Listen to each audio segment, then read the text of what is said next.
Di balik kilau peradaban manusia tersembunyi kisah-kisah kelam tentang kota-kota yang pernah berjaya, namun kini tinggal puing. 5 nama terukir dalam sejarah bukan karena kejayaannya, melainkan karena kehancurannya yang spektakuler.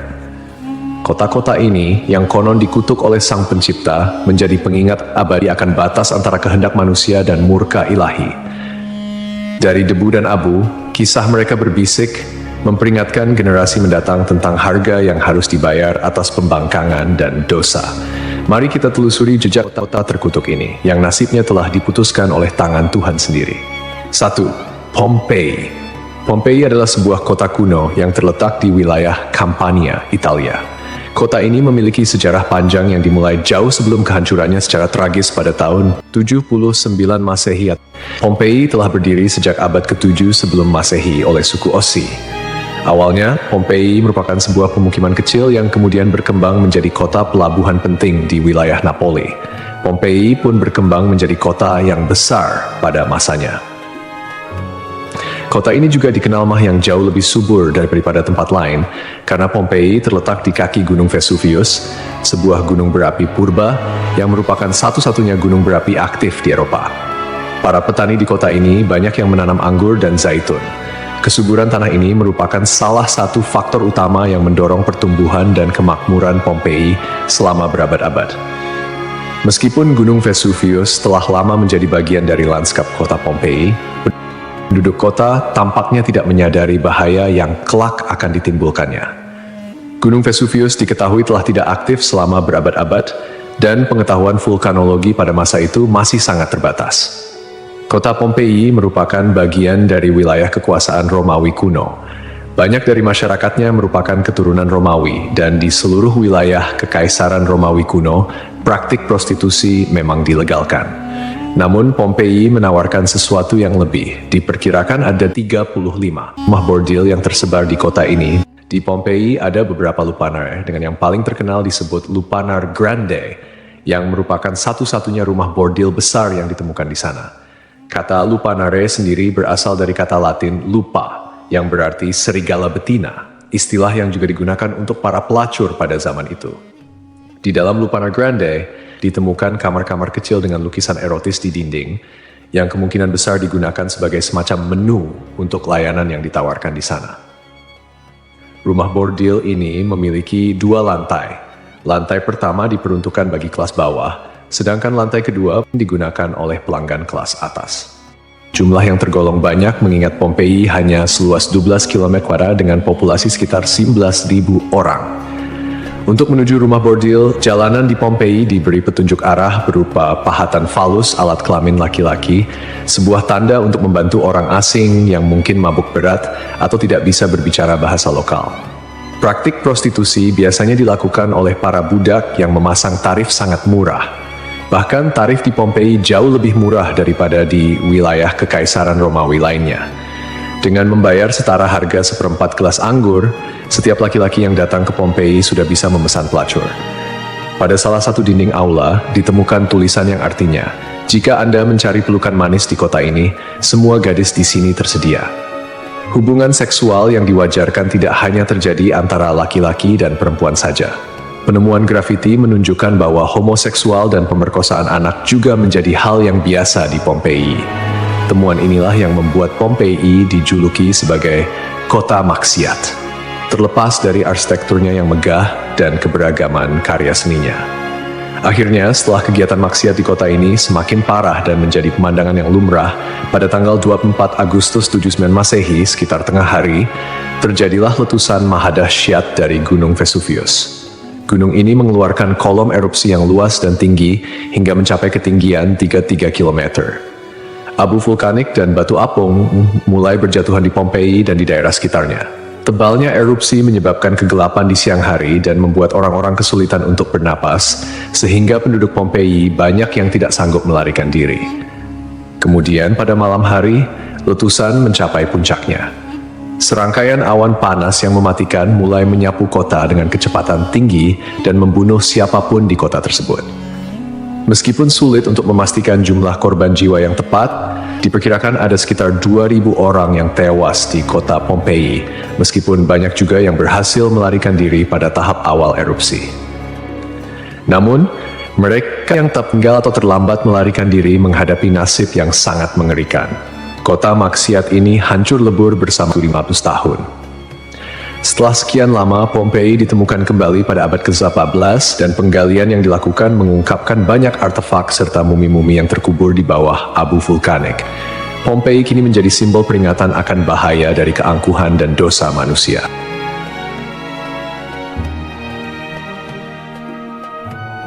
Kisah Desa Legetang. Pada suatu hari di Desa Legetang, warga melihat banyak binatang liar berkeliaran di sekitar jalan desa. Binatang-binatang ini, seperti monyet, kera, babi hutan, dan lainnya, bukan berasal dari daerah tersebut. Setelah diselidiki, ternyata hewan-hewan ini berasal dari Gunung Pengamun-Amun, yang berada agak jauh dari Desa Legetang. Kejadian ini membuat warga khawatir dan mereka bermusyawarah untuk menyikapinya. Mereka menyimpulkan bahwa turunnya hewan-hewan dari gunung adalah pertanda akan terjadinya musibah besar. Kepercayaan lokal yang menyatakan bahwa hewan bisa merasakan bencana sebelum terjadi mendorong warga Desa Legetang untuk bertindak cepat. Mereka memutuskan untuk kerja bakti membuat parit di lembah Gunung Pengamun-Amun sebagai upaya antisipasi bencana, khususnya longsor. Desa Legetang terletak di dataran tinggi Dieng, Kecamatan Batur, Kabupaten Banjarnegara, Jawa Tengah.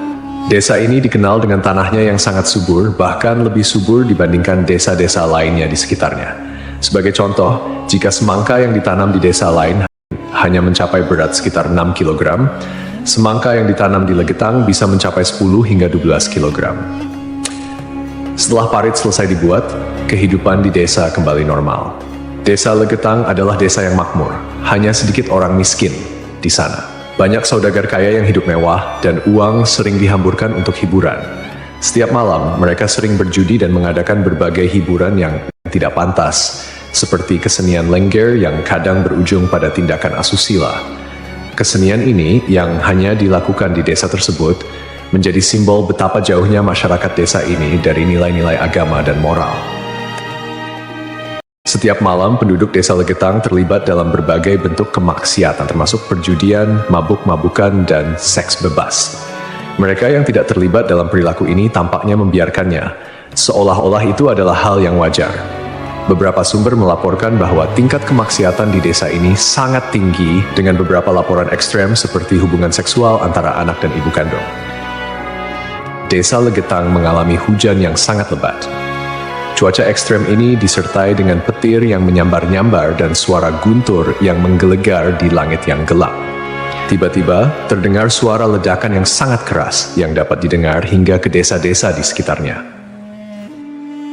Bukan paginya, setelah badai reda, penduduk desa-desa tetangga terkejut mendapati bahwa Desa Legetang telah tertimbun tanah dari puncak Gunung Pengamun-Amun.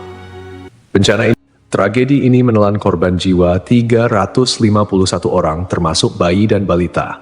Hanya satu orang yang berhasil selamat, yaitu seorang pemuda bernama Suhuri yang sedang berada di luar desa saat kejadian. Secara logika, sulit untuk memahami bagaimana Desa Legetang bisa tertimpa longsoran dari puncak gunung yang jauh dan terpisah oleh lembah serta perkebunan. Penduduk desa telah membuat parit sebagai antisipasi terhadap longsor, tetapi bencana ini tampaknya melibatkan fenomena yang tidak bisa dijelaskan dengan mudah. Ada yang berpendapat bahwa kejadian ini adalah azab dari Allah, karena tidak dapat dipahami secara rasional. Ashabul Ras.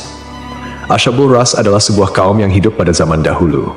Kisah mereka disebutkan dalam Al-Quran sebagai salah satu kaum yang mendapat azab dari Allah Subhanahu wa Ta'ala. Nama Ashabul Ras secara harfiah berarti penghuni sumur atau pemilik sumur.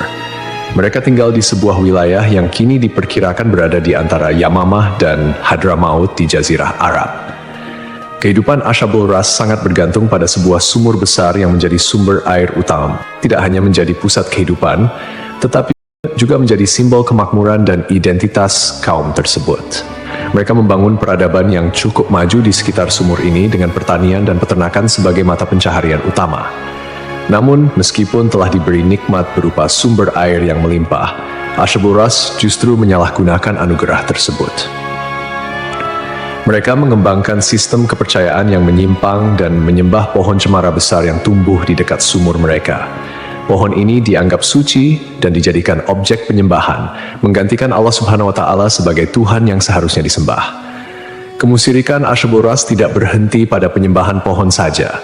Mereka juga mengembangkan praktik-praktik yang bertentangan dengan ajaran Tauhid, seperti membuat patung-patung yang merepresentasikan dewa-dewa mereka, kemudian melakukan ritual dan persembahan kepada pohon cemara, serta menolak ajaran-ajaran monoteisme yang dibawa oleh para nabi dan rasul. Allah Subhanahu wa Ta'ala dalam rahmatnya yang tak terbatas tidak langsung menghukum Asyabul Ras. Sebaliknya, Allah Subhanahu wa Ta'ala mengutus seorang nabi kepada mereka untuk membimbing dan mengingatkan mereka akan jalan yang benar. Nabi yang diutus ini, menurut beberapa riwayat, adalah Nabi Syuaib, meskipun ada juga yang berpendapat bahwa ia adalah nabi yang lain yang namanya tidak disebutkan dalam Al-Quran. Nabi yang diutus kepada Asyabul Ras berusaha dengan gigih untuk mengajak kaumnya kembali ke jalan yang lurus. Ia menyampaikan risalah Tauhid, mengajak mereka untuk hanya menyembah Allah Subhanahu wa Ta'ala dan meninggalkan penyembahan terhadap pohon dan berhala. Nabi ini mengingatkan mereka akan nikmat-nikmat Allah Subhanahu wa Ta'ala yang telah diberikan, termasuk sumur yang menjadi berkah dalam kehidupan mereka. Namun, meski telah diingatkan, mereka tetap keras kepala dalam kekufuran dan kemusyrikan, bahkan mulai mengancam dan memusuhi Nabi yang diutus kepada mereka. Penolakan ini berlangsung dalam waktu yang cukup lama, menunjukkan kesabaran Allah Subhanahu wa Ta'ala dalam memberi kesempatan kepada hamba-hambanya untuk bertaubat. Setelah bertahun-tahun menolak ajakan Nabi mereka dan tetap teguh dalam kekufuran, akhirnya azab Allah Subhanahu wa Ta'ala turun kepada kaum Asyabul Ras. Azab ini datang sebagai konsekuensi dari penolakan mereka yang terus-menerus terhadap ajaran Tauhid dan ketekunan mereka dalam menyembah selain Allah Subhanahu wa Ta'ala. Menurut beberapa riwayat, azab yang menimpa Asyabul Ras terjadi dalam beberapa tahap. Pertama, terjadi kekeringan dan paceklik. Allah Subhanahu wa Ta'ala mulai mengurangi curahan rahmatnya dengan menahan air hujan. Akhirnya, terjadi kekeringan berkepanjangan. Tanaman-tanaman mereka mengering dan ternak mereka mulai mati kelaparan. Ini merupakan peringatan awal bagi Asyabul Ras, namun mereka tetap tidak mengindahkannya. Kemudian terjadi pencemaran sumur. Sumur yang menjadi sumber kehidupan mereka tiba-tiba tercemar. Airnya berubah warna, berbau busuk, dan tidak layak dikonsumsi. Hal ini menyebabkan krisis air yang parah di kalangan Asyabul Ras. Lalu datanglah gempa bumi. Sebuah gempa dahsyat mengguncang wilayah tempat tinggal Asyabul Ras. Gempa ini menghancurkan bangunan-bangunan dan infrastruktur yang telah mereka bangun selama bertahun-tahun. Akhirnya, mereka pun binasa, meninggalkan kisah yang menjadi peringatan bagi generasi-generasi setelahnya tentang konsekuensi dari menolak petunjuk ilahi dan hidup dalam kemusyrikan.